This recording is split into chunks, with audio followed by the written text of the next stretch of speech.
Clean deals require clean hands. Richard Whitmore didn't even look at her when he said it. Just let the words hang there like a quiet stain in the glass-walled boardroom, his hand already pulling back before Naomi Carter's could reach it, leaving her palm suspended midair for half a second too long. Long enough for someone at the far end of the table to let out a soft chuckle. Long enough for the reflection of her own hand to tremble faintly against the polished walnut surface beneath the cold white lights. Long enough for the message to settle into the room without ever being spoken directly again. Naomi didn't flinch, didn't force a smile, didn't withdraw too quickly either. She simply lowered her hand with the same calm precision she had used to extend it, placing it beside her tablet, as if nothing unusual had happened, as if a billionaire refusing to touch her wasn't worth the energy of a reaction, and that restraint, that stillness, felt almost louder than the laughter that followed.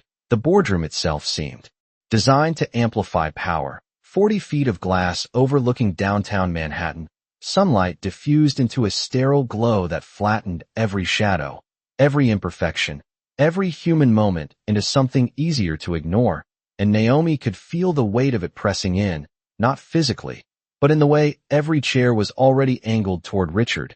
Every subtle glance checked his expression before forming an opinion. Every small movement calibrated to his approval. She took her seat at the far end of the table, not because anyone told her to, but because that was where the empty chair was, the one slightly off axis from the center, the one that didn't quite belong to the circle of influence. And as she sat, she noticed the faint scent of cleaning solution lingering in the air, sharp and sterile, mixing with the low hum of the air conditioning unit overhead, a background noise that made silence feel heavier than it should have been. "Let's not waste time," Richard said, flipping through a thin folder without actually reading it, his voice smooth, practiced, the kind of voice that assumed agreement before offering an argument. "We've all seen the proposal," he added, though Naomi knew most of them hadn't read past the executive summary, and the few who had were already waiting for his reaction before forming their own. Someone tapped a pen against the table, another adjusted their cufflinks, a third leaned back just enough to signal disengagement, and then, almost on cue, a quiet laugh rippled again from the left side of the room, not loud, not aggressive, just enough to reinforce what had already been established. She was not expected to belong here. Naomi opened her tablet, the screen lighting up her face with a soft blue glow, and for a brief moment, her reflection overlapped with the city behind her. Glass against glass, two images occupying the same space but not quite merging, and she inhaled slowly, steady, controlled, as if sinking her breath to something deeper than the room itself. "You have the floor," Richard said, though the tone suggested it was more of a formality than an invitation. Naomi nodded once, not in gratitude, but in acknowledgement, and stood, her heels making a quiet, measured sound against the hardwood. Not rushed, not hesitant, each step deliberate, as she moved to the center of the room where the screen behind her flickered to life, displaying the opening slide of her presentation. "Good morning," she began, her voice even, neither raised nor softened, just clear, and for a fraction of a second, no one interrupted, not because they were interested, but because they were waiting for the moment they could be. She tapped the screen, transitioning to the next slide, a series of numbers, projections, clean lines of data that spoke for themselves, if anyone chose to listen. But halfway through her second sentence, Richard leaned forward slightly, just enough to break the rhythm, just enough to signal that this was not proceeding on her terms, and the interruption came not as a sharp cut, but as a casual insertion, the kind that pretended to be helpful while undermining everything it touched. "Who helped you prepare this?" he asked, tilting his head with a faint smile that didn't reach his eyes. And the room responded exactly as expected, a few quiet laughs, a couple of exchanged glances, the kind of subtle reinforcement that turned a single question into a collective judgment. Naomi didn't answer immediately, didn't defend, didn't justify. She simply looked at him, not with defiance, not with submission, but with a kind of quiet attention that made the question feel smaller than it had sounded. And then she shifted her gaze back to the screen, tapping once more as the next slide appeared, her voice returning without any change in tone, as if the interruption had been nothing more than a brief pause in a larger, uninterrupted thought. And for the first time, Just for a second, the room hesitated, not because they understood yet, but because something in her refusal to react didn't fit the script they had already written for her. Somewhere near the middle of the table, a man named Daniel Brooks stopped tapping his pen and leaned forward slightly, his eyes narrowing not in skepticism, but in curiosity, as if he had just noticed a detail everyone else had missed, and Naomi, without looking at him, seemed to sense that shift, not as validation, but as a change in the room's temperature, subtle, almost imperceptible, like the moment before a storm decides whether to break or pass. She advanced to the next slide, her fingers steady, her posture unchanged, and the numbers on the screen began to tell a story no one had expected to hear. That's when Richard finally looked up. Richard Whitmore did not speak right away, but the shift in his posture was enough to ripple across the table like a subtle disturbance in still water, his shoulders straightening, his attention no longer drifting but locking in with a kind of reluctant focus, as if something on that screen had crossed an invisible threshold from dismissible to inconvenient.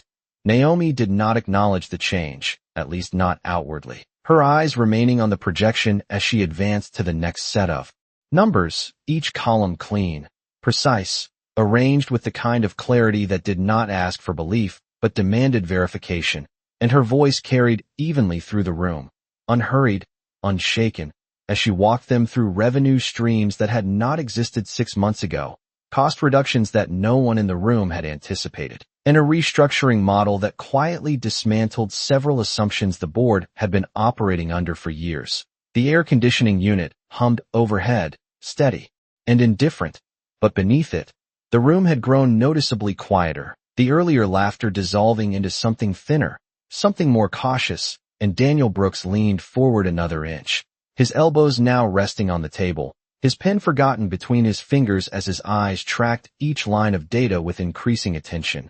These projections, Naomi continued, tapping lightly on the screen to highlight a section in the lower right corner, are based on adjusted liquidity thresholds following last quarter's market contraction, and she paused just long enough for the words to settle, not as a dramatic beat, but as a natural breath in the flow of information, and that pause created a small vacuum where no one immediately interrupted, no one immediately challenged, because to do so would require understanding what she had just said, and most of them were still catching up. Richard shifted in his seat, one hand moving to the edge of the table, his fingers tapping once, twice, not out of impatience, but out of recalibration, as if he were mentally rerouting a conversation that had already started to slip beyond his control. And when he finally spoke, his voice was still smooth, still composed, but there was a faint tightening underneath it, a subtle edge that had not been there before. You are assuming stability in a sector that has not shown any, he said, leaning back slightly, reclaiming space, reclaiming authority, and a few heads around the table nodded almost automatically, the reflex of alignment stronger than the need for analysis. Naomi turned her head just enough to face him, her expression unchanged, her posture still centered, and for a brief moment, the light from the screen cast a sharper outline across her features, defining the calm in her gaze rather than softening it. And when she responded, her voice did not rise to meet his, did not challenge his tone. It simply continued on its own path. No, she said, almost gently. I am accounting for instability. And she tapped again, bringing up a secondary model layered beneath the first, one that adjusted variables in real time, one that showed not just a single outcome, but a range of possibilities mapped with quiet precision, and the effect was immediate, not dramatic, but undeniable, as a few of the board members leaned in closer, their earlier detachment giving way to something more engaged, more alert. A woman near the center of the table adjusted her glasses, squinting slightly at the numbers as if trying to reconcile them with what she thought she knew, while another man, seated 2 chairs down from Richard, shifted his chair a few inches forward, the soft scrape against the floor breaking the silence just enough to mark the change. Naomi did not rush, did not fill the space with unnecessary explanation. She allowed the data to sit there, to breathe, to be absorbed, and in that stillness, the room began to feel different, not warmer, not friendlier, but more attentive, as if the balance of expectation had tilted ever so slightly. Richard's eyes moved across the screen, not casually now, but with intent, scanning, calculating, searching for the flaw that would restore the narrative he had already decided on. And when he did not find it immediately, his jaw tightened just a fraction, a small, controlled reaction that would have gone unnoticed if the room had still been laughing. "These are optimistic assumptions," he said, though the statement sounded less like a conclusion and more like a placeholder, something to hold the space while he recalibrated, and Naomi inclined her head a fraction, acknowledging the comment without conceding to it, her hand resting lightly against the edge of the table. As she prepared to move forward, "They are conservative," she replied, her tone steady, almost matter of fact, and then, without waiting for permission, without signaling a transition, she advanced to the next slide, one that did not immediately explain itself, one that replaced projections with something else entirely, something the room had not been expecting, and for a brief second, the boardroom fell into a deeper kind of silence, the kind that did not come from disinterest, but from the sudden realization that they might have misjudged the situation from the very beginning. Even the hum of the air conditioning seemed to fade into the background as eyes shifted from one another back to the screen, and Naomi, standing there with the same calm she had carried from the moment she walked in, let that silence stretch just long enough to matter. Then she said, "Before we go further, there is something you should see." And no one interrupted her this time. The slide did not look impressive at first, which was exactly why it worked, a simple interface with a clean white background and a single dashboard that replaced projections with something real, something active, and as it appeared on the screen, a few people in the room leaned back instinctively, as if expecting another set of numbers they could skim past. But Naomi did not speak immediately. She let the quiet settle. Again, let their eyes adjust, let the unfamiliar shape of the information begin to register on its own. A thin horizontal line moved slowly across the screen, updating in real time, and beneath it, a list of transactions refreshed one by one, each entry timestamped down to the second, each amount precise, not rounded, not estimated, and for a moment, no one reacted because they were still trying to understand what they were looking at. Daniel Brooks was the first to shift, his brows pulling together as he leaned closer, his chair creaking softly under the change in weight, and he glanced briefly at the top corner of the screen where a small label identified the source, his lips parting slightly as if he were about to speak, but then stopping, choosing instead to keep watching. Naomi stood still, one hand resting lightly against the edge of the table, the other by her side, her posture relaxed but anchored, and when she finally spoke, her voice carried the same calm clarity as before. "This is live," she said, not emphasizing the word, not needing to, because the implication was already beginning to spread across the room like a slow realization. Richard's eyes narrowed, not in confusion, but in focus, his attention now fully engaged, and he leaned forward just enough to bring himself closer to the screen, as if proximity might reveal something the distance had hidden. "What exactly are we looking at?" he asked, and this time, the question did not carry the same dismissive tone. It was sharper, more precise, the tone of someone who understood that the answer might matter.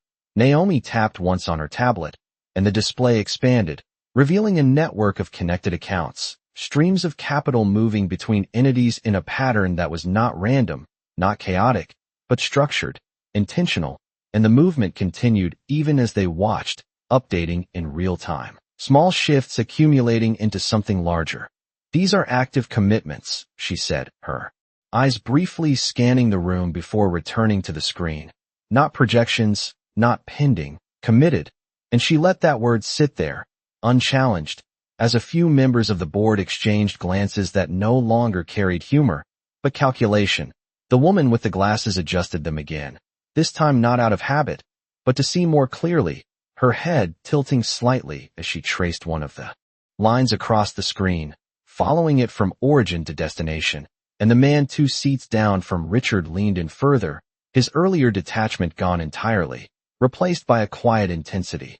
Richard's fingers stopped tapping, his hand now resting flat against the table, and for a brief moment, he said nothing, which in that room, from him, was louder than any interruption. Naomi moved to the side just enough to give them a clearer view, her presence no longer the focal point, the data speaking in her place. and the room responded in kind, attention shifting fully to the screen, to the steady movement of capital that did not ask for belief because it was already happening.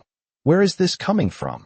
someone asked, the question breaking the silence, but not the tension, and Naomi did not rush to answer. She allowed the question to exist for a second, to underline its own importance. Before she stepped closer to the screen again, "Multiple sources," she said, her tone even. "Diversified across sectors, structured to mitigate exposure." And she tapped again, isolating a cluster of transactions that expanded into a detailed view.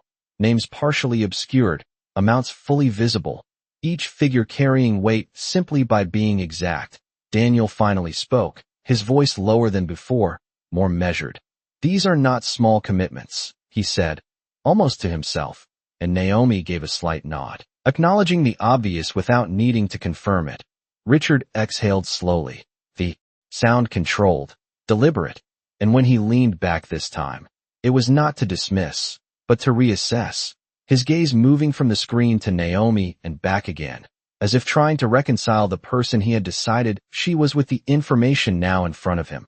"You expect us to believe," he began, then paused, the sentence not finishing in the same way it might have 10 minutes earlier, because belief was no longer the right word, and he seemed to realize that mid-thought. Naomi did not interrupt, did not correct him.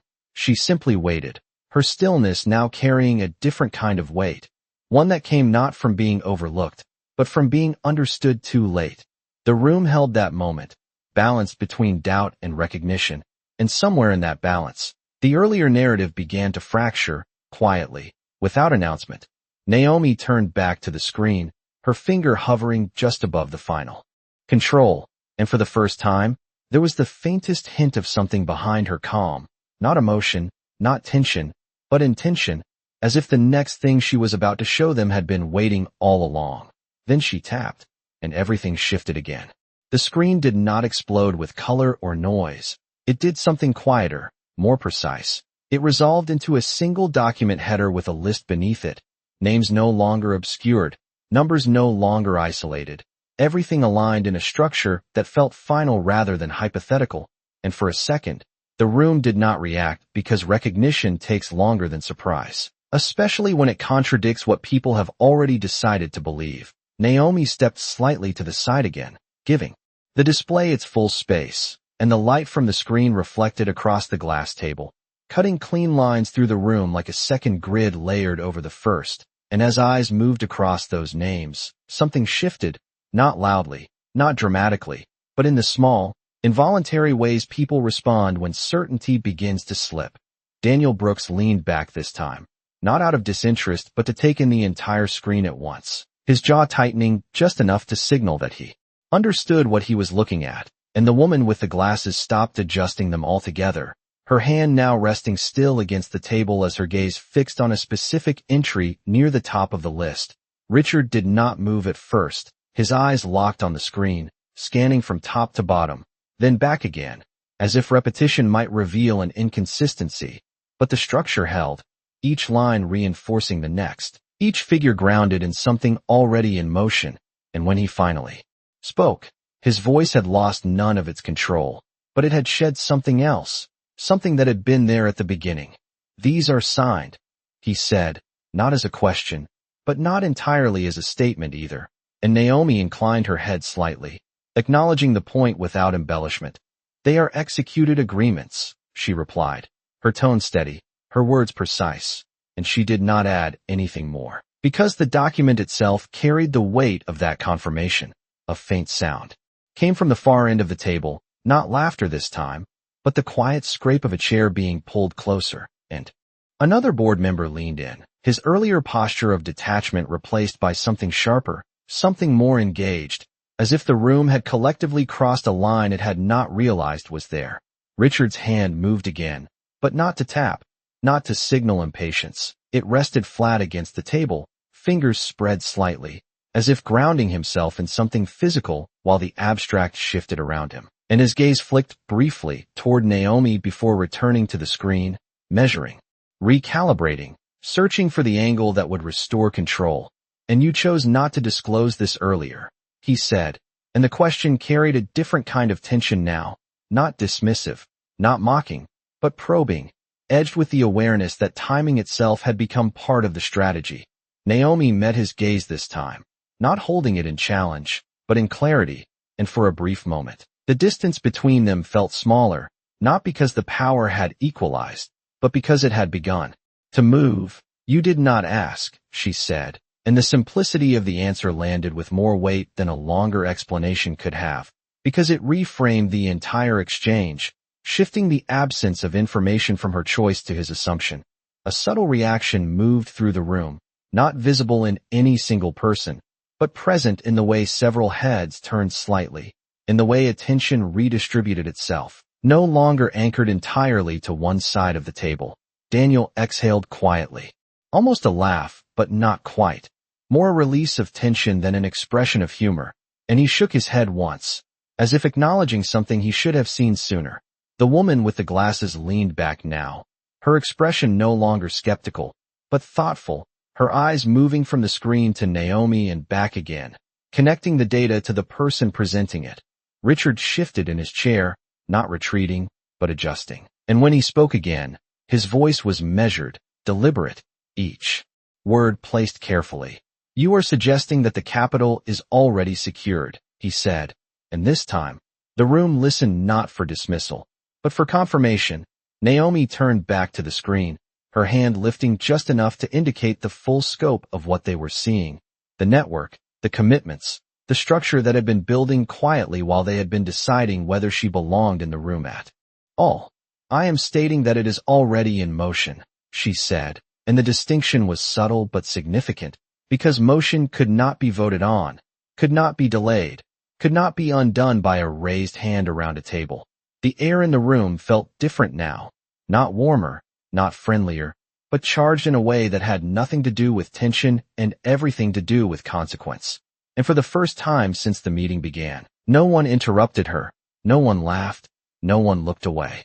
Richard's eyes remained on the screen for a long second, then another, and when he finally looked up, it was not with dismissal, not with amusement, but with something more difficult to name, something closer to recognition than he would have preferred. Naomi lowered her hand, the presentation still active behind her, the data continuing to update in real time, indifferent to the room, and in that quiet, steady movement, the balance shifted just enough to be felt by everyone present. Richard drew a slow breath, his fingers curling slightly against the table as if preparing to speak again. But this time, he did not start with a dismissal or a challenge. He started with a pause, and in that pause, the room waited differently than before. Richard let the pause stretch just a fraction longer than anyone else in the room would have dared, and in that silence, the weight of what had just shifted began to settle into something more concrete, something that could not be brushed aside with a comment or softened with a laugh. The city outside the glass walls continued moving as it always did, cars threading through intersections 30 floors below, sunlight reflecting off neighboring buildings in sharp, blinding angles, but inside the room, everything felt suspended, as if time itself had slowed just enough for everyone to notice what had changed. Naomi did not fill the silence, did not reinforce her position with more words or more slides. She simply stood there, her presence steady, her breathing even, allowing the data behind her to continue its quiet, uninterrupted motion. Each update a small reminder that what she had presented was not theoretical, not negotiable, but already in progress. Richard finally shifted, his hand lifting from the table and folding loosely in front of him, a controlled movement, deliberate, and when he spoke again, his voice was lower, more measured, stripped of the casual dismissal that had marked the beginning of the meeting. "If this is accurate," he said, and the phrasing itself revealed the last thread he was holding on to, the need for verification, for a point of leverage, then the implications are significant. And a few members of the board nodded, not out of habit this time, but because they were following the logic rather than the man.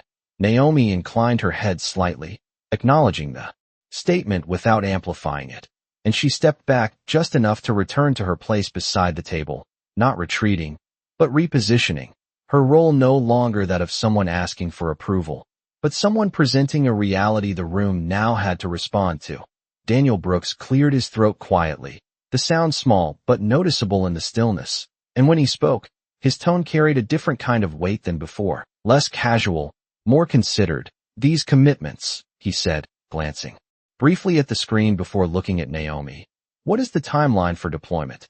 And it was the first question in the room that assumed the validity of what she had shown rather than questioning it. Naomi turned her head toward him, her expression unchanged but attentive, and she answered without hesitation. "Initial allocation begins within 72 hours, full deployment staged over the next 90 days. And the precision of the response landed cleanly, without flourish, without exaggeration, just a statement of fact. A subtle shift moved through the room again, not as tension, but as recalibration, chairs adjusting slightly, postures straightening, attention redistributing itself in a way that no longer centered entirely on Richard. The woman with the glasses leaned forward once more, her fingers now resting lightly on the table as she studied Naomi with a level of focus that had not been there before. And another board member, seated near the end, opened his folder. For the first time, flipping through pages he had previously ignored, as if trying to catch up to a conversation that had already moved ahead without him. Richard watched all of this without interrupting, his gaze moving from one person to another, tracking the shift in alignment with a kind of quiet awareness, and for a moment, he said nothing, which in itself marked a change more significant than any statement he could have made. Naomi reached for her tablet, her fingers brushing lightly against the edge as she dimmed the screen behind her, not turning it off, but softening its presence, allowing the room to return its focus to the table, to the people, to the decisions that would now have to be made in response to what had been revealed.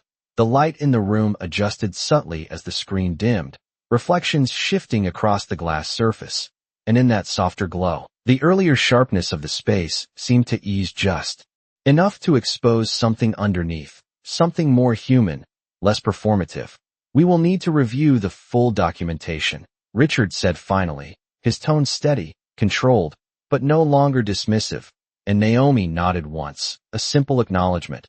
"Of course," she replied, her voice carrying the same calm certainty it had from the beginning, unchanged by the shift around her. Daniel exchanged a brief glance with the woman beside him, a silent communication that did not need words, and then he looked back at Naomi, his expression thoughtful, almost impressed, though he did not say it aloud.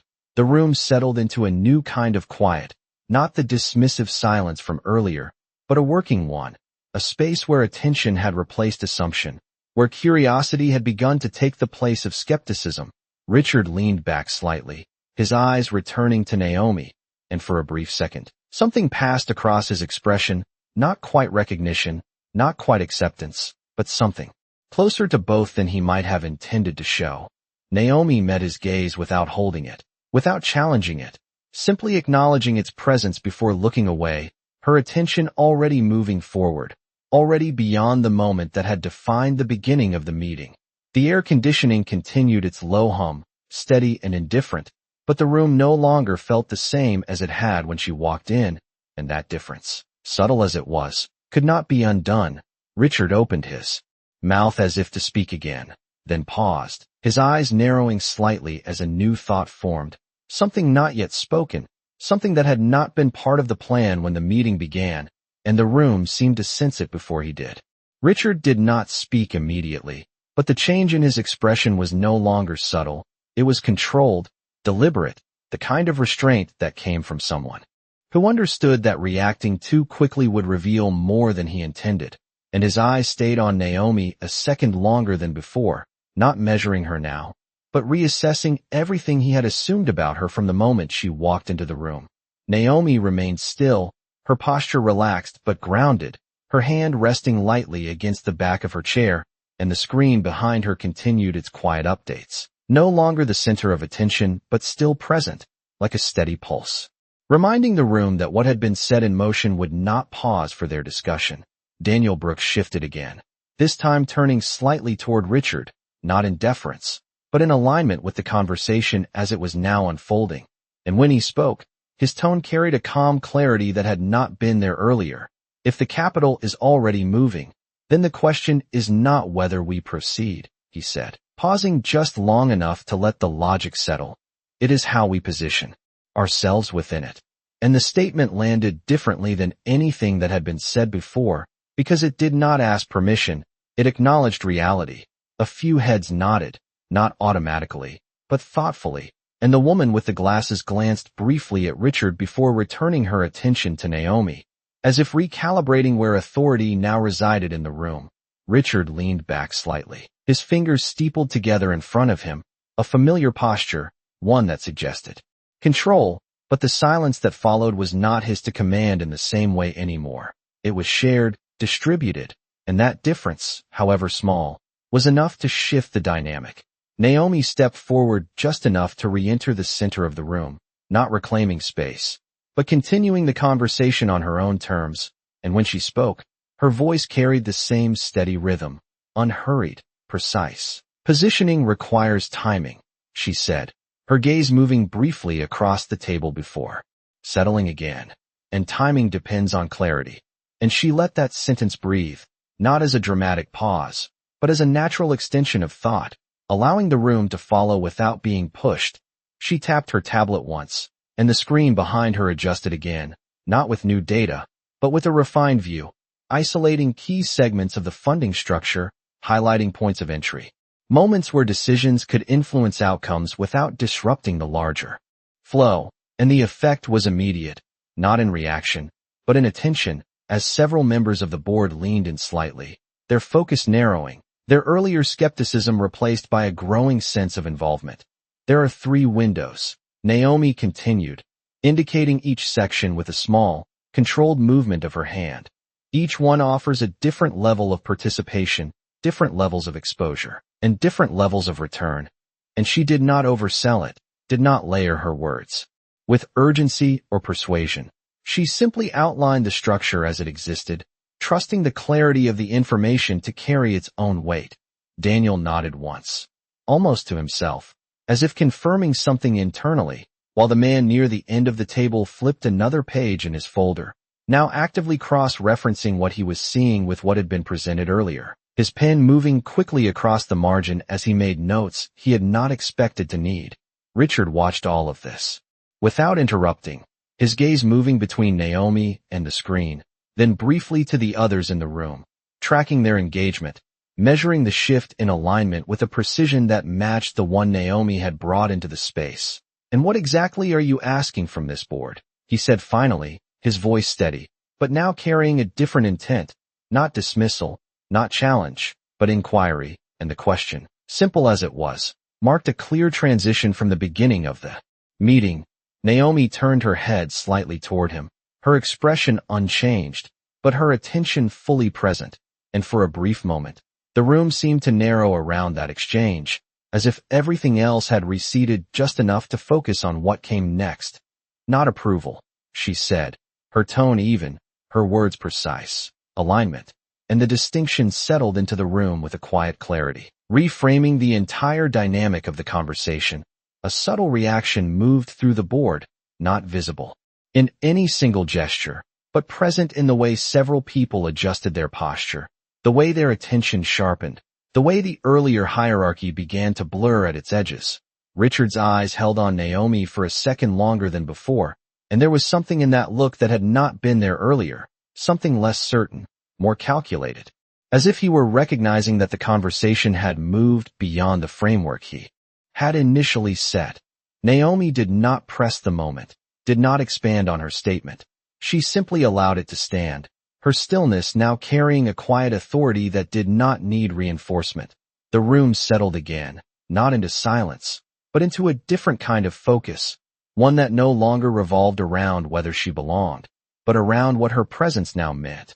Richard's fingers shifted slightly, the steeple breaking as his hands lowered to the table, and for the first time since the meeting began, he did not immediately respond. He considered, and in that consideration, something else began to take shape, something that had not been part of his original plan. Naomi watched him without appearing to, her gaze steady, her posture unchanged, as the balance in the room continued its slow, undeniable shift. Then Richard leaned forward again, and this time, his next move felt different. Richard leaned forward slowly, not with the abrupt authority he had used earlier, but with a measured intent that drew the room's attention back to him without demanding it, his fingers resting lightly on the table now instead of pressing into it. And when he spoke, his voice carried a new kind of control, one that came not from dominance, but from adaptation. Alignment, he repeated, the words settling differently in his mouth than it had when Naomi first said it, as if he were testing its weight, its implications, and the room followed that shift, eyes moving between them, sensing that whatever came next would define more than just the outcome of the meeting.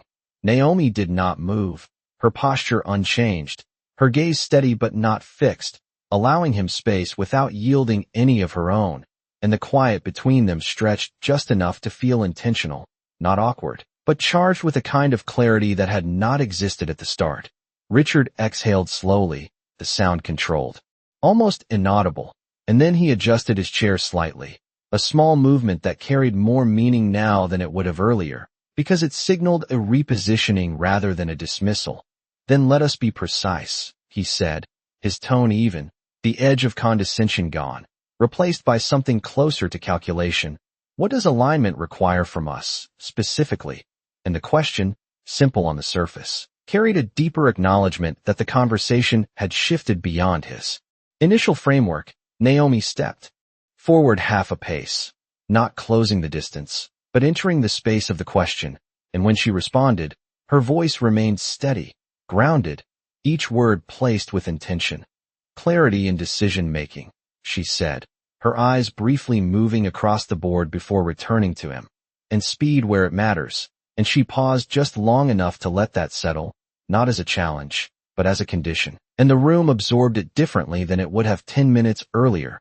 Daniel Brooks nodded again, more openly this time, his attention fully engaged, and the woman with the glasses leaned back slightly, her expression thoughtful, no longer evaluating Naomi as an outsider, but considering her as part of the equation.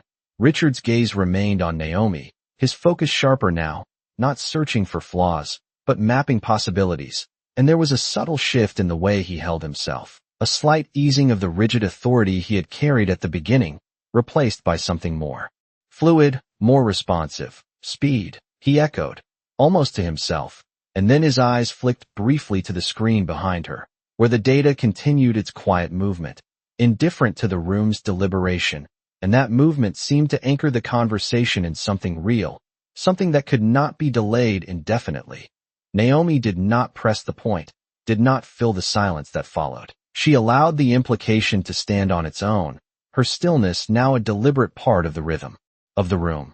One of the board members near the far end shifted in his seat, leaning forward with his hands clasped together, and for the first time, he spoke without glancing at Richard first. If we hesitate, we lose position, he said, his tone measured but firm, and the statement hung in the air, not as a challenge, but as a shared understanding beginning to form. A few others nodded, not in unison, but in sequence, each reaction reinforcing the next, and the dynamic that had once centered entirely on one voice now began to distribute itself more evenly across the table. Richard observed this without interrupting, his eyes moving from one speaker to another, tracking the shift with a quiet intensity. And when he looked back at Naomi, there was something different there, something less guarded, more engaged, as if he were no longer deciding whether to include her, but how to work with what she had already set in motion. Naomi met that gaze briefly, not holding it, not challenging it, simply acknowledging it before returning her attention to the table as a whole, her presence now integrated into the flow of the conversation rather than standing apart from it. The first window closes in 48 hours, she said, her tone unchanged, the information delivered without urgency, but carrying an inherent sense of timing that did not need to be emphasized, and the effect was immediate, not in panic, but in focus, as several board members straightened slightly, their attention sharpening in response to the constraint.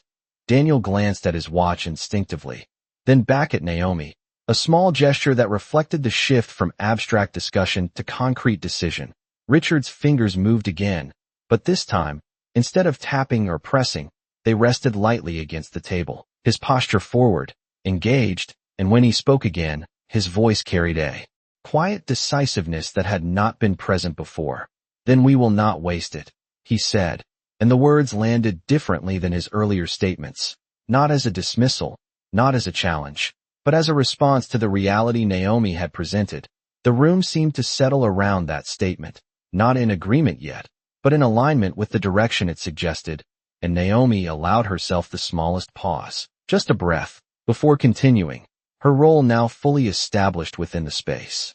The light in the room shifted slightly as a cloud passed over the sun outside, softening the sharp reflections on the glass. And in that brief change, the atmosphere felt less rigid, more grounded, as if the room itself had adjusted to the new balance. Richard's gaze remained steady, his attention fixed not just on Naomi, but on the implications of what she had brought into the room, and for the first time, there was no trace of the earlier dismissal, no echo of the refusal that had defined the beginning. Naomi glanced once more at the screen, then back to the table, her expression calm, her posture unchanged, as the conversation moved forward on terms that had not existed when she first walked in. And just as the room began to find its new rhythm, Richard asked something no one expected. The question did not come out sharp or confrontational. It came out quiet, almost measured, but it cut through the room more cleanly than anything else he had said. "Who else knows about this?" Richard asked, his eyes fixed on Naomi, not challenging, not dismissing, but searching for something deeper than the numbers on the screen, and the shift in tone was subtle yet unmistakable, because this was no longer about the deal itself. It was about the space around it, the unseen players, the implications beyond the room. Naomi did not answer immediately, and in that brief pause, the room seemed to tighten, not with tension, but with anticipation, as if everyone present understood that the answer would define the boundaries of what they were dealing with. She moved her hand slightly, resting it against the back of her chair again, grounding herself in the same calm precision she had carried from the beginning. And when she finally spoke, her voice remained even, steady, unchanged by the weight of the question. "The people who needed to know," she said, and the simplicity of the response did not evade the question. It reframed it, shifting the focus from exposure to intention. A faint reaction moved through the room, not visible in any single gesture, but present in the way several board members exchanged brief glances, recalculating what that answer meant, not just in terms of information, but in terms of control. Richard's gaze did not break, his expression tightening just slightly, not in frustration, but in concentration, as if he were parsing the layers beneath her words. And for a moment, he said nothing, allowing the implication to settle.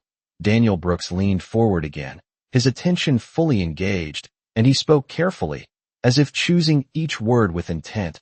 "Are we the first to be offered alignment?" he asked, and the phrasing itself carried a recognition that this was no longer a simple pitch, but part of something larger.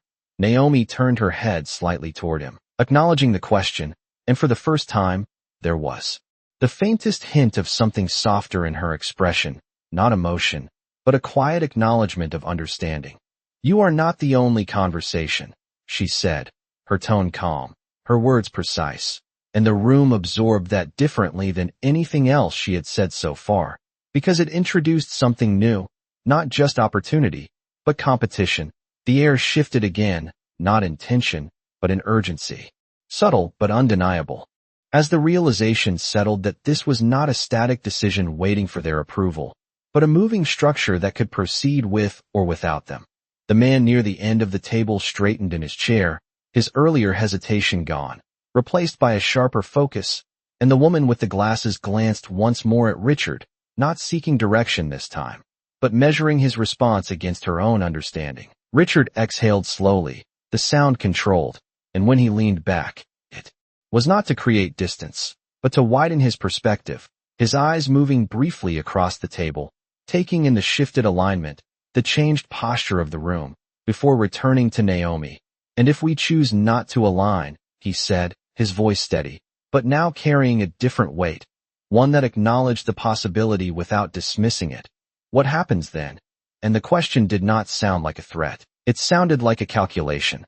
Naomi held his gaze for a brief moment, not challenging, not avoiding, simply meeting it with the same clarity she had brought to every other part of the conversation. And then she answered, her voice unchanged. "Then it continues," she said, And the simplicity of those words carried more force than any elaboration could have, because it removed the board from the center of the outcome.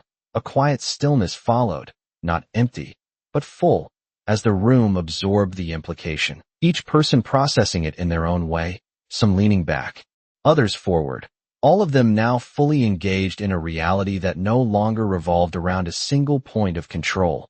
Daniel nodded slowly, almost imperceptibly, as if confirming something he had already begun to understand. While the man with the folder stopped turning pages altogether, his attention now fixed entirely on Naomi. Richard's fingers moved again, but this time, instead of tapping or pressing, they rested lightly against the table, his posture forward, engaged, and when he spoke again, his voice carried a quiet shift, not in volume, but in intent. "You structured this to move without us," he said. And it was not an accusation, not even a criticism. It was an observation, one that acknowledged the independence of what she had built. Naomi inclined her head slightly, a small, controlled movement. "I structured it to move," she replied, and the distinction, subtle as it was, landed with precision, because it removed the focus from exclusion and placed it on design. The room held that moment, balanced between recognition and response. And for the first time since the meeting began, no one seemed interested in interrupting her, in challenging her, in testing her place in the room. Richard watched her for a long second, his expression unreadable, and then his gaze shifted briefly to the screen behind her, where the data continued its steady progression, indifferent to the conversation, indifferent to the room. And when he looked back at her, something in his posture had changed again, something quieter, but more decisive. Naomi remained still, her presence grounded, her attention forward, as the balance in the room continued its slow, undeniable shift, and just when it seemed like the conversation might settle into agreement, Richard did something unexpected. Richard did not raise his voice, did not interrupt, did not lean back to reclaim distance. Instead, he did something far quieter, far more deliberate. He stood up, and the movement itself was enough to draw every eye in the room back to him.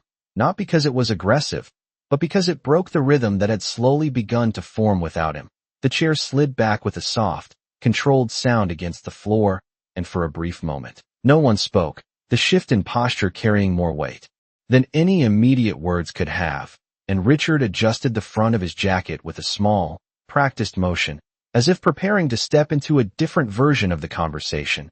Naomi did not move, her hand still resting lightly against the back of her chair, her gaze steady but not fixed, watching without reacting, allowing the moment to unfold without stepping into it.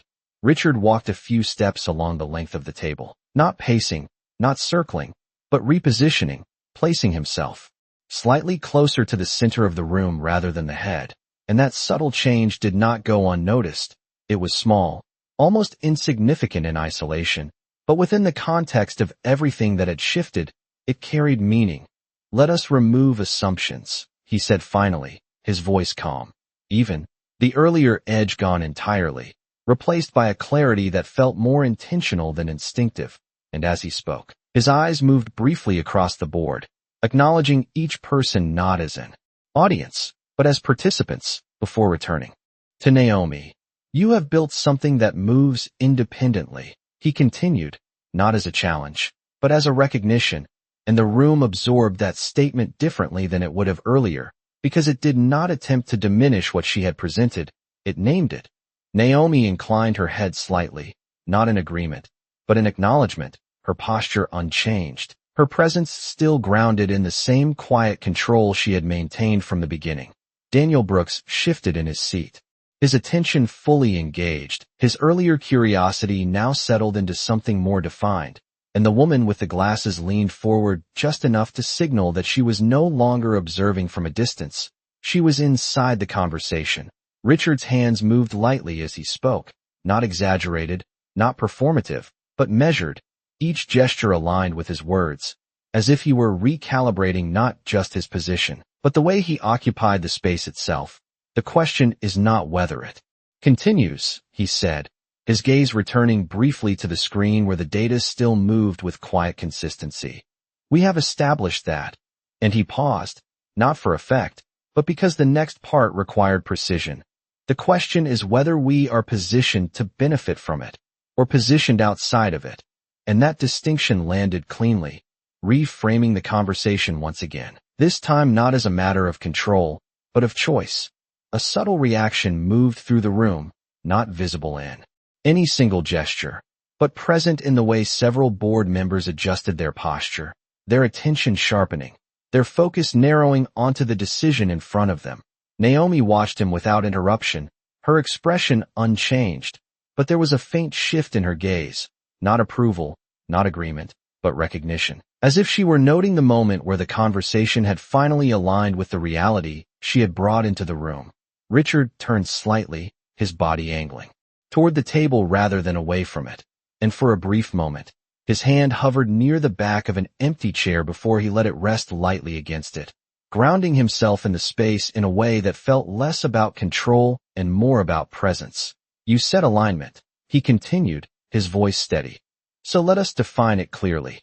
And the words no longer carried resistance, they carried engagement, a willingness to step into the structure Naomi had presented rather than stand outside of it. Naomi stepped forward half a pace, meeting the moment without overtaking it, and when she spoke, her voice remained even, precise, unchanged by the shift around her.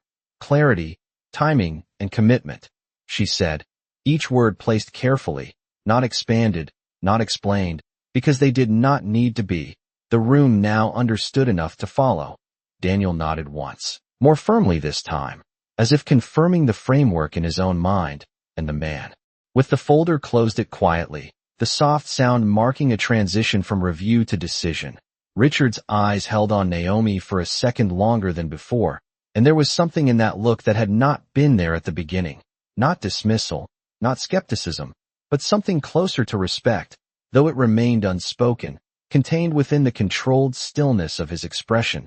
The air in the room felt different now, not lighter, not heavier, but settled, as if the tension that had defined the beginning had been replaced by something more grounded, more deliberate, and Naomi allowed that shift to exist without pushing it further, her stillness now part of the balance rather than a response to it. Richard's fingers moved slightly against the back of the chair, a small, almost absent motion, and then he straightened, his posture aligning with the new direction of the conversation, and for a moment, it seemed as if the room had reached a point of quiet agreement, a shared understanding that no longer needed to be forced. Naomi glanced briefly at the screen, then back to the table, her attention already moving toward what came next, and in that brief transition, something subtle but significant passed through the room, the sense that the next step would not be about proving anything, but about choosing. Richard drew a slow breath, his gaze steady, his expression composed, and then, without raising his voice, without breaking the calm that had settled over the room, he made a move no one had anticipated. Richard did not raise his hand, did not call for a vote, did not return to the head of the table to reclaim the position he had occupied so naturally at the beginning. Instead, he did something far more unexpected. He turned slightly away from Naomi and addressed the room as a whole, without anchoring himself at the center of it. We are approaching this incorrectly, he said, his voice calm, steady, but carrying a quiet authority that came not from dominance, but from recognition, and the shift in framing landed immediately, drawing the attention of every person at the table not because he demanded it, but because the direction itself had changed. Naomi remained still, her posture unchanged, her gaze steady but relaxed, watching the movement unfold without stepping into it, allowing the space to reconfigure around the new alignment that had begun to take shape. Richard's eyes moved across the board, pausing briefly on each member, not seeking agreement, but measuring readiness. And when he continued, his tone held a clarity that had not been present earlier. This is not a proposal waiting for our approval, he said, and the words carried weight because they echoed what Naomi had already established, not in opposition, but in confirmation. This is an existing structure that we have the option to engage with, and the distinction settled into the room with a quiet finality. Daniel Brooks nodded slowly, his expression thoughtful, as if the statement had crystallized something he had been forming internally, and the woman with the glasses leaned back slightly, her hands resting flat against the table now, her attention fixed not just on Richard, but on the broader implication of what he was saying. Naomi's presence remained grounded, her stillness now part of the room's balance rather than standing apart from it, and the screen behind her continued its steady updates, no longer commanding attention, but reinforcing the reality that had already been accepted.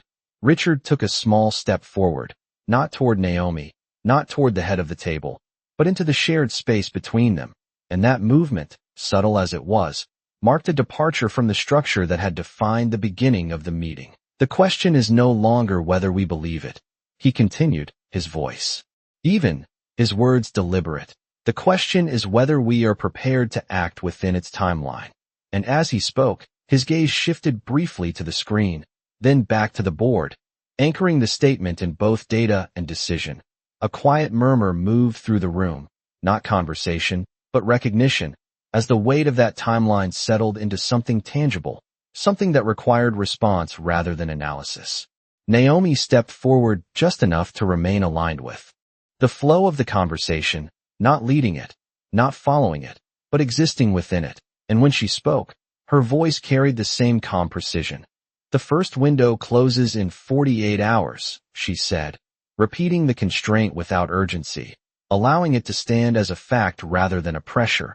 Richard inclined his head slightly, acknowledging the point, and for a brief moment, there was a sense of synchronization between them, not agreement, not partnership, but alignment in understanding. Daniel leaned forward again, his hands clasped together, his focus sharp.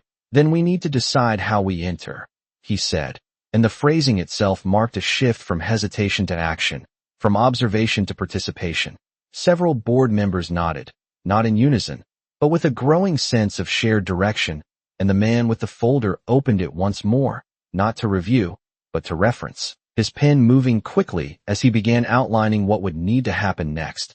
Richard watched this without interrupting, his expression composed, his posture steady, and for the first time, he did not appear to be guiding the room as much as moving with it, adapting to the current that Naomi had introduced. Naomi's gaze moved briefly across the table, taking in the shift, the recalibration, the way the room had begun to reorganize itself around a new center, and she allowed herself the smallest pause, just a breath, before continuing. There are 3 points of entry, she said, her tone unchanged, her words precise. Each requires a different level of commitment. And as she spoke, the screen behind her adjusted once more, isolating the segments she had outlined earlier, not as new information, but as a clear structure for decision. Richard's eyes followed the movement on the screen, then returned to Naomi, and for a brief moment, something passed between them, not spoken, not acknowledged, but understood, the recognition that the conversation had fully transitioned into a phase that neither of them had initially controlled. The room settled into a focused quiet, not empty, but active, as each person processed the options in front of them, the timing, the implications, the opportunity that had been presented without waiting for their permission. Naomi remained still, her presence steady, her attention forward, as the balance in the room continued to stabilize around the new reality. Richard's hand moved slightly, resting against the edge of the table, his posture forward, engaged, and when he spoke again, his voice carried a quiet decisiveness that felt different from anything he had said before. "Then we do not delay," he said, and the statement did not sound like a command, it sounded like a conclusion. The room held that moment, not in resistance, not in hesitation, but in the brief stillness that comes just before action begins, and Naomi, standing there with the same calm she had carried from the beginning, watched as the decision moved closer to becoming real. Then, just as the room seemed ready to commit, something unexpected appeared on the screen. The screen did not flash or alert, it simply changed, a small notification appearing in the upper corner before expanding into a full overlay that replaced the segmented entry points Naomi had just displayed. And for a moment, no one spoke because the shift was too precise to be accidental, too timely to be ignored. Naomi's eyes moved to the screen instantly, not with surprise, but with recognition, as if she had been expecting movement, just not necessarily this specific one, and her hand lifted slightly from her side, hovering for a fraction of a second before resting again, her posture steady, controlled, Richard turned toward the screen, his gaze sharpening. The decision he had just begun to articulate pausing mid-formation as the new information unfolded, and the room followed his attention, every pair of eyes drawn to the updated display where a new entry had appeared at the top of the list. Time-stamped seconds ago, the numbers precise, the structure consistent with everything Naomi had shown, but the source, the name attached to it, carried a different kind of weight. Daniel leaned forward quickly, his chair shifting with a soft scrape, his eyes narrowing as he read, then reading again, as if confirming that what he was seeing was not a misinterpretation, and the woman with the glasses adjusted them once more, her breath catching almost imperceptibly as the significance of the entry settled in. Naomi did not move toward the screen, did not rush to explain. She allowed the room to absorb it first, her stillness now a deliberate part of the unfolding moment, and the quiet that followed was not empty. It was dense, filled with the rapid calculations happening behind every composed expression at the table. Richard's jaw tightened slightly, not in frustration, but in focus, and he stepped closer to the screen, closing the distance by a single pace, enough to signal that this was no longer peripheral, this was central, and when he spoke, his voice was lower, more deliberate than before. That was not there 30 seconds ago, he said, not as a question, but as a statement that needed confirmation. Naomi inclined her head slightly, her gaze still on the screen. No, she replied, her tone even. It was not, and the simplicity of the exchange underscored the reality that what they were witnessing was not staged, not static, but actively evolving.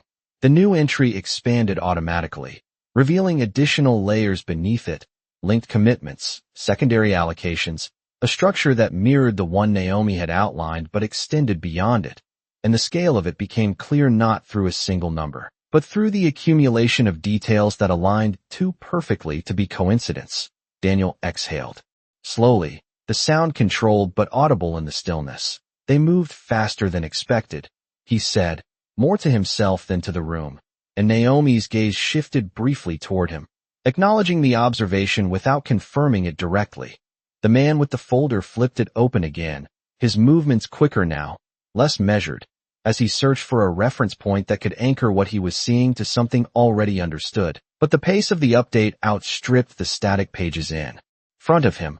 Richard remained standing, his posture forward, his attention fully locked on the screen, and for a moment, the authority he had carried at the beginning of the meeting was replaced by something else, something more complex, a recognition that the timeline had just accelerated in a way that no longer allowed for controlled deliberation.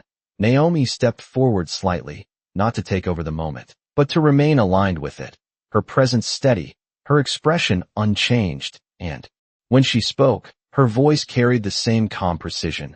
"This is what I meant by timing," she said, and the words did not explain the event, they contextualized it, placing it within the framework she had already established. A subtle shift moved through the room again, not as tension, but as urgency, sharper now, more immediate, as the abstract concept of a closing window became something visible, measurable.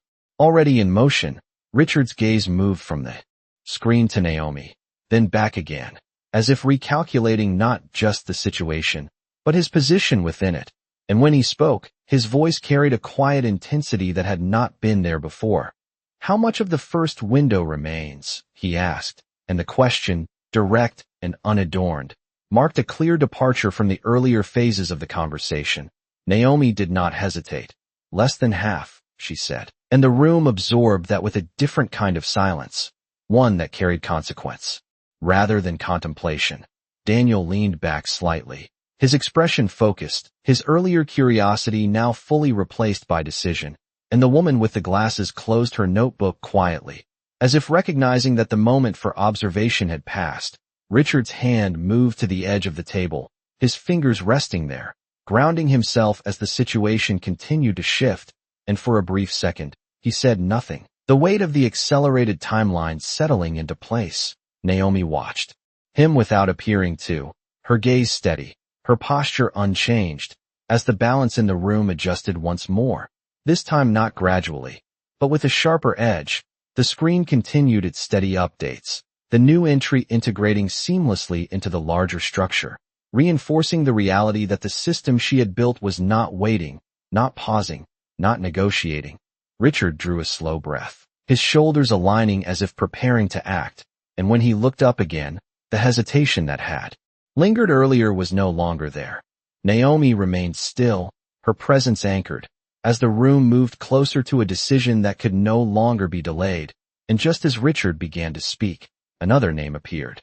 The second name did not arrive with any sound, no alert, no signal beyond the quiet expansion of the list, but its presence landed harder than the first, because recognition came faster this time, sharper, more immediate, and the room reacted not with confusion, but with a kind of stunned clarity. Daniel's eyes widened just slightly before narrowing again, his focus tightening as he leaned closer to the screen. And the woman with the glasses inhaled softly, her hand pausing mid-motion as if the simple act of adjusting them suddenly required more attention than before. Richard did not move at first, his gaze fixed on the new entry, reading it once, then again, not because he doubted it, but because he understood exactly what it meant, and the stillness in his posture carried a different weight now. Not control, not calculation, but recognition. Naomi remained where she was, her presence steady, her breathing even, and for the first time, there was no need for her to explain what the room was already beginning to understand on its own. The second name was not just another participant, it was someone Richard knew, someone he had approached years ago, someone who had declined his terms. Without hesitation, and the memory of that refusal seemed to echo silently across the room, unspoken but unmistakable. "They would not even take my call," Richard said quietly, not to Naomi, not to the board, but almost to himself, and the admission, small as it was, shifted something fundamental in the space, because it revealed not just the scale of what Naomi had built, but the doors it had opened without him. Naomi turned her head slightly, acknowledging the statement without reacting to it.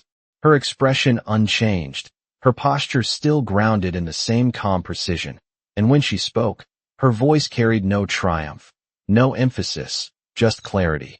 "They respond to structure," she said, and the words landed cleanly, reframing the moment not as a comparison, but as a principle. Richard's jaw tightened for a fraction of a second, not in resistance, but in acceptance, and he stepped closer to the table again, his hand resting against its edge, grounding himself as the implications continued to unfold. The boardroom, once defined by his presence, now felt balanced in a way it had not before, not equal, not neutral, but shared, the center no longer fixed in one place. Daniel leaned back slowly, his eyes still on the screen, and let out a quiet breath.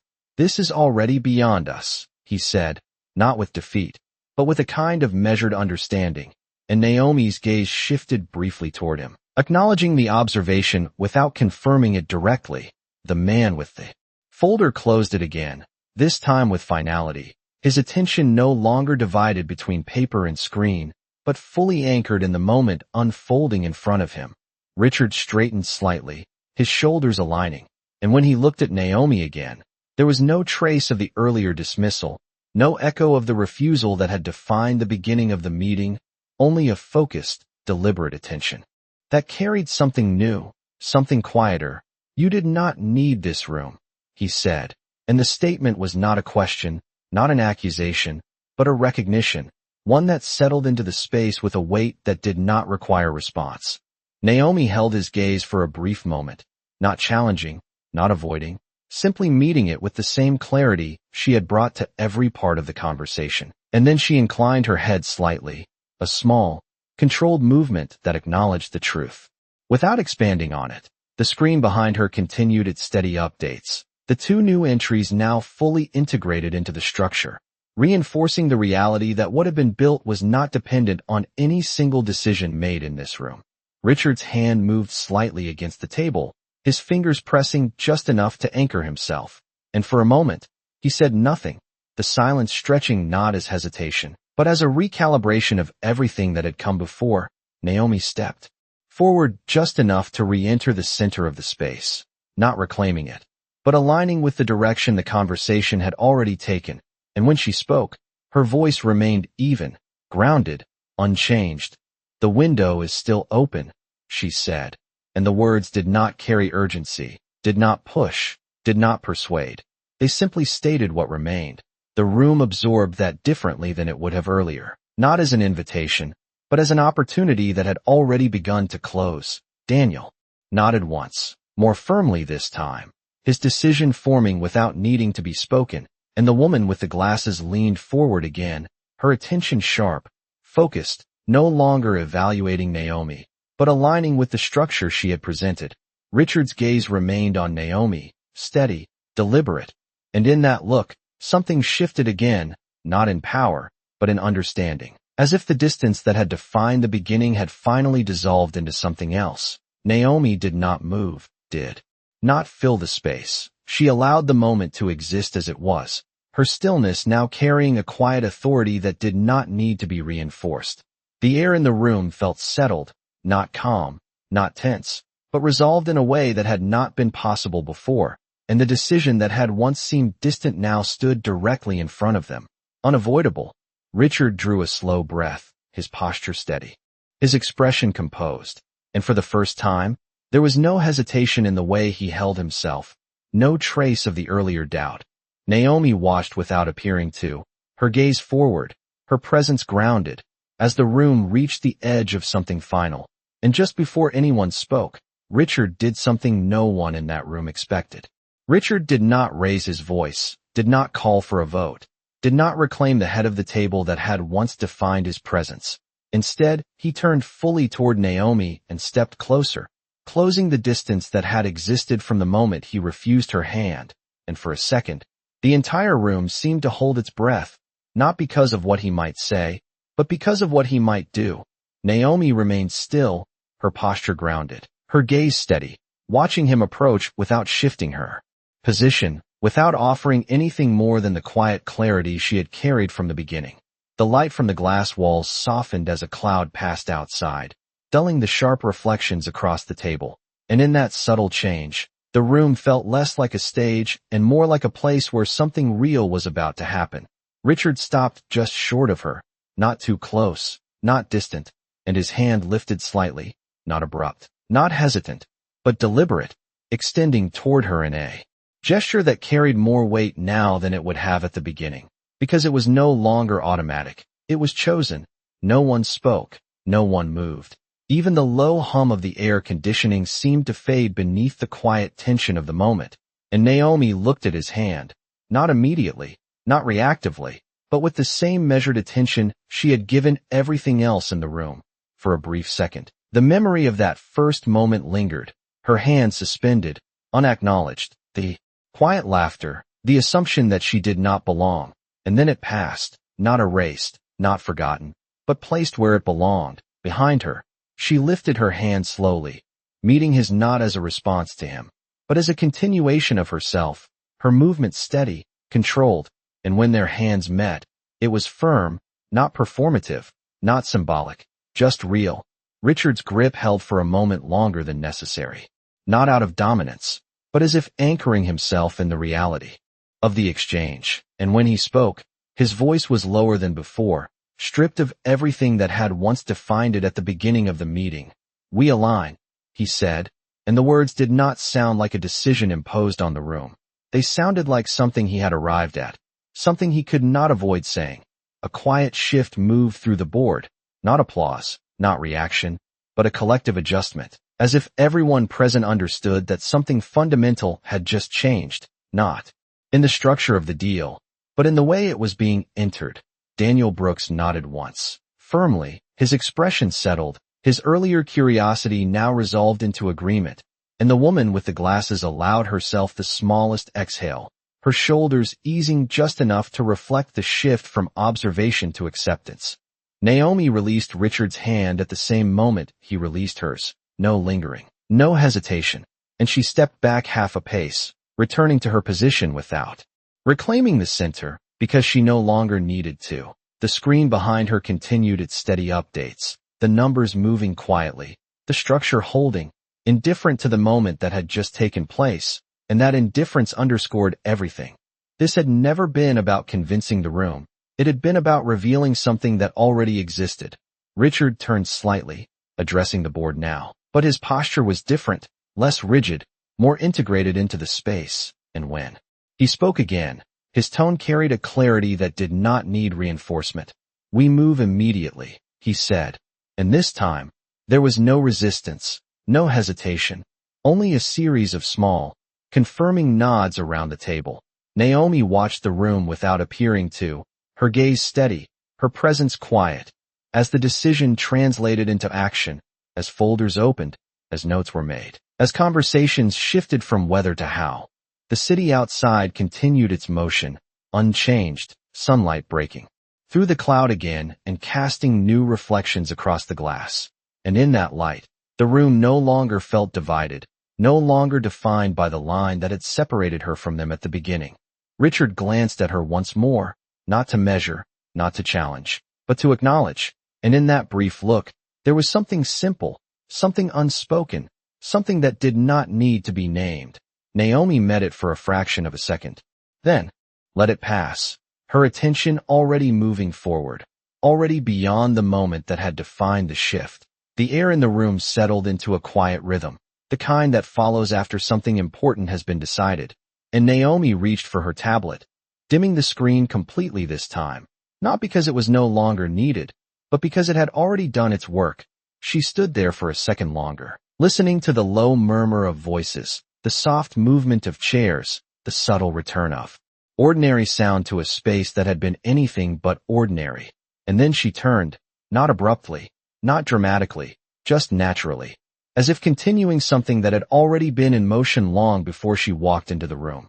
Her heels made a soft, steady sound against the floor as she moved toward the door, the glass reflecting her figure alongside the city beyond, and no one stopped her, no one needed to, because what she had come to do was already complete. Richard watched her go, not standing, not calling out, just watching, his expression composed, his posture still, and for a brief moment, the room seemed to quiet again around that simple image. Naomi reached the door, her hand resting lightly on the handle, and she paused, not to look back, not to wait, but just long enough for the moment to settle into something that would not need to be spoken again. Then she opened it, stepped through, and let it close softly behind her, leaving the room exactly where it needed to be. And for the first time since the meeting began, no one laughed.